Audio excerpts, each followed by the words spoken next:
Order. Deng, kejap lah Deng. Okey. Ciao. Hey. Lama sampai? Baru ni. Dah order belum? Belum ni.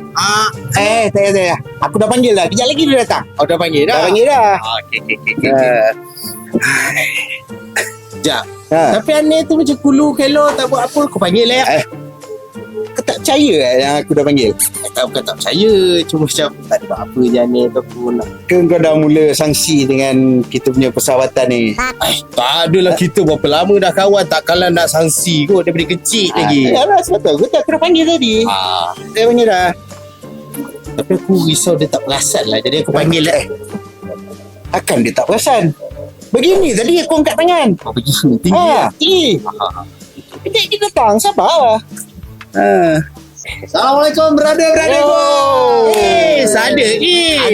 Ada. Mau tahu dia belum? Belum ni. Aku ada anak. Ada. Aku dah panggil dah tadi. Kejap lagi dia datang. Tapi aneh tu kesana ke sini aku rasa dia tak ingat tu. Aku panggil je lah. Takkan dia tak ingat?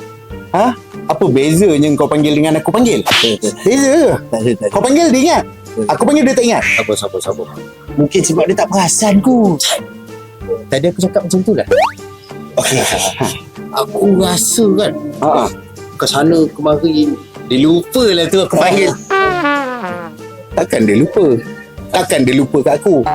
Kan? Tak payah panggil dah. Dah tak payah panggil. Sekali je panggil. Nanti dia datang lah. Sekali je. Sekali je. Betul lah dia tak lupa. Dia tak lupa. Dia ambil order pun tak tulis tau. Takkanlah aku panggil sekali dah lupa. Tapi mungkin dia layan customer ramai tak nampak meja kita. Aku panggil je. Customer ramai. Sini pun customer juga. Kan? Dia akan layan sama rata. Buat apa nak panggil banyak kali? Sekali okey lah. Aku dah panggil. Okey. Betul.